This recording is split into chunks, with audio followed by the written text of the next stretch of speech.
नमस्कार। Learn with us में आपका स्वागत है। आज है दिनांक 22 जनवरी 2024। देखते हैं आज की करंट अफेयर तथा इससे बनने वाले महत्वपूर्ण प्रश्न। प्रत्येक प्रश्न के बारे में इम्पोर्टेंट फैक्ट भी जानेंगे। वीडियो को अंत तक देखें। वीडियो पसंद आए तो लाइक शेयर और चैनल पर नए हैं तो चैनल को सब्सक्राइब करेंगे। आज का पहला प्रश्न, 21 जनवरी को किस राज्य का स्थापना दिवस मनाया जाता है? तो इसका सही जवाब है ऑप्शन ई।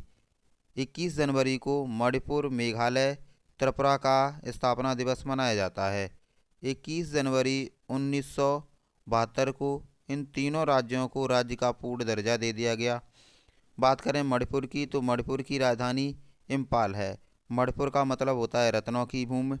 मेघालय की राजधानी शिलोंग है। मेघालय का मतलब होता है वर्षा का घर। अब बात करें त्रिपुरा की तो त्रिपुरा की राजधानी अगरतला है। इस राज्य का आधा क्षेत्रफल वनों से घिरा हुआ है। यह बांग्लादेश के साथ अंतर्राष्ट्रीय सीमा भी साझा करता है तथा यह भारत के 5 राज्यों से सीमा भी साझा करता है। अगला प्रश्न, हाल ही में राष्ट्रीय कौशल प्रशिक्षण संस्थान का उद्घाटन कहाँ किया गया है? तो इसका सही जवाब है ऑप्शन बी, हैदराबाद। अभी हाल ही में केंद्रीय मंत्री जी किशन रेड्डी के द्वारा हैदराबाद में राष्ट्रीय कौशल प्रशिक्षण संस्थान का उद्घाटन किया गया। इस संस्थान में महिलाओं के लिए अल्पकालिक तथा दीर्घकालिक पाठ्यक्रम शामिल किए गए हैं। इस अवसर पर बैडमिंटन खिलाड़ी साइना नेहवाल ने भी शिरकत की है। बात करते हैं अगले प्रश्न की। हाल ही में किसके द्वारा अल्कोहल से जेट ईंधन बनाने का पहला पायलट प्रोजेक्ट लॉन्च किया गया है? तो इसका सही जवाब है ऑप्शन ए, हरदीप पुरी। केंद्रीय पेट्रोलियम मंत्री हरदीप पुरी के द्वारा पुणे में अल्कोहल से जेट ईंधन बनाने का पहला पायलट प्रोजेक्ट लॉन्च किया है। बात करें पायलट प्रोजेक्ट की तो ये किसी भी परियोजना का एक छोटे स्तर पर ट्रायल होता है। यदि यह सफल होता है तो इसे आगे बढ़ा दिया जाता है। अगला प्रश्न, हाल ही में खोड़लधाम ट्रस्ट कैंसर अस्पताल का शिलान्यास समारोह का उद्घाटन किसके द्वारा किया गया? तो इसका सही जवाब है ऑप्शन सी, नरेंद्र मोदी। अभी हाल ही में प्रधानमंत्री नरेंद्र मोदी के द्वारा वीडियो कॉन्फ्रेंसिंग के द्वारा खोड़लधाम ट्रस्ट कैंसर अस्पताल का शिलान्यास समारोह का उद्घाटन किया गया। यह ट्रस्ट कैंसर अस्पताल गुजरात में बनाया जा रहा है। देखते हैं अगला प्रश्न, इस वर्ष राष्ट्रीय बाल पुरस्कार कितने बच्चों को प्रदान किया जाएगा? तो इसका सही जवाब है ऑप्शन ए, 19 बच्चों को। अभी हाल ही में राष्ट्रपति द्रौपदी मुर्मू के द्वारा नई दिल्ली में 19 बच्चों को प्रधानमंत्री राष्ट्रीय बाल पुरस्कार प्रदान किया जाएगा। यह बच्चों को उनकी अदम्य साहस के लिए प्रदान किया जाता है। राष्ट्रीय बाल पुरस्कार 18 से 5 से 18 साल के बच्चों को प्रदान किया जाता है। अगला प्रश्न, हाल ही में युगांडा में चल रहे गुटनिरपेक्ष शिखर सम्मेलन में भारत की तरफ से किसने प्रतिभाग किया है? तो इसका सही जवाब है ऑप्शन बी, एस जयशंकर। अभी हाल ही में युगांडा के कंपाला में चल रहे गुटनिरपेक्ष शिखर सम्मेलन में भारत के विदेश मंत्री एस जयशंकर ने प्रतिभाग किया है। देखते हैं अगला प्रश्न, हाल ही में भारत की 5 दिवसीय यात्रा पर आ रहे संयुक्त राष्ट्र महासभा के अध्यक्ष डेनिस फ्रांसिस किस राज्य की गणतंत्र दिवस परेड के मुख्य अतिथि होंगे? तो इसका सही जवाब है ऑप्शन बी, महाराष्ट्र। अब बात करें डेनिस फ्रांसिस की तो ये संयुक्त राष्ट्र महासभा के 78वें सत्र के अध्यक्ष हैं। ये विदेश मंत्री एस जयशंकर के विशेष आमंत्रण पर भारत की 5 दिवसीय यात्रा पर आ रहे हैं। इस अवसर पर वह महाराष्ट्र की गणतंत्र दिवस परेड पर शामिल होंगे। बात करें महाराष्ट्र की तो यहाँ की राजधानी मुंबई है तथा यहाँ के मुख्यमंत्री एकनाथ शिंदे हैं तथा राज्यपाल रमेश बैस हैं। देखते हैं अगला प्रश्न, हाल ही में किस राज्य में श्री राम जानकी मेडिकल कॉलेज और अस्पताल का उद्घाटन किया गया है? तो इसका सही जवाब है ऑप्शन ए, बिहार। अभी हाल ही में बिहार के मुख्यमंत्री नीतीश के द्वारा राम भूमि मंदिर की प्राण प्रतिष्ठा समारोह के पूर्व संध्या पर बिहार के समस्तीपुर जिले में श्री राम जानकी मेडिकल कॉलेज और अस्पताल का उद्घाटन किया गया है। इसमें 500 बेड की व्यवस्था की गई है। देखते हैं अगला प्रश्न।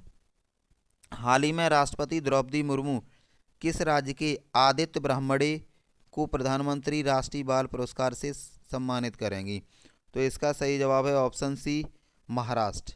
अब बात करें आदित्य ब्राह्मणे की, तो इन्होंने 2 रिश्तेदार भाइयों की जान बचाई थी तथा इनकी बचाते वक्त मृत्यु भी हो गई थी। तो इसी वजह से राष्ट्रपति द्रौपदी मुर्मू इन्हें नई दिल्ली में मरणोपरांत प्रधानमंत्री राष्ट्रीय बाल पुरस्कार से सम्मानित करेंगी। देखते हैं अगला प्रश्न। हाल ही में भारत सरकार ने किस भाषा को भारत की शास्त्रीय भाषा के रूप में शामिल करने का निर्णय लिया है? तो इसका सही जवाब है ऑप्शन ए, फारसी। अभी हाल ही में फारसी भाषा भारत की शास्त्रीय भाषा बनेगी। बात करें भारत की राजकीय भाषाओं में, तो इसमें 22 भाषाएं शामिल हैं। देखते हैं अगला प्रश्न। हाल ही में काशी तमिल संगमम कार्यक्रम के दौरान प्रस्तुत किया गया कन्यान कुथु नामक नृत्य किस राज्य से संबंधित है? तो इसका सही जवाब है ऑप्शन बी, तमिलनाडु। बात करें कन्यान कुथु की, तो यह तमिलनाडु का नृत्य है। काशी तमिल संगम कार्यक्रम वाराणसी में शुरू हुआ था। देखते हैं अगला प्रश्न। हाल ही में किस देश ने सूक्ष्म, लघु और मध्यम आकार के उद्योगों के लिए दुनिया का पहला स्थिरता मान्यता ढांचा इकोमार्क ग्लोबल लॉन्च किया है? तो इसका सही जवाब है ऑप्शन ए, संयुक्त अरब अमीरात। अभी हाल ही में संयुक्त अरब अमीरात के द्वारा सूक्ष्म, लघु और मध्यम उद्योगों को बढ़ावा देने के लिए इकोमार्क ग्लोबल लॉन्च किया गया है।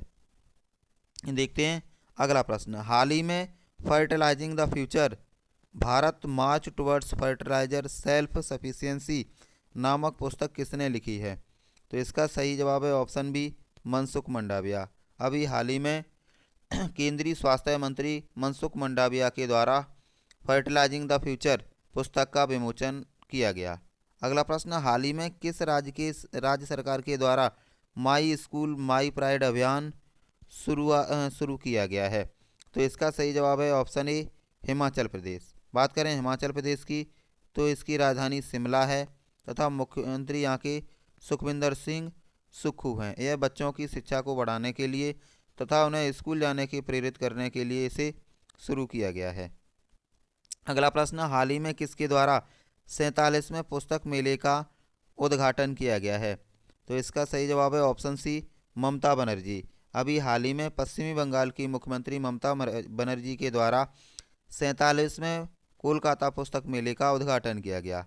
अगला प्रश्न। हाल ही में किस कंपनी को अगले 5 वर्षों के लिए IPL का टाइटल स्पॉन्सर बनाया गया है? तो इसका सही जवाब है ऑप्शन बी, टाटा।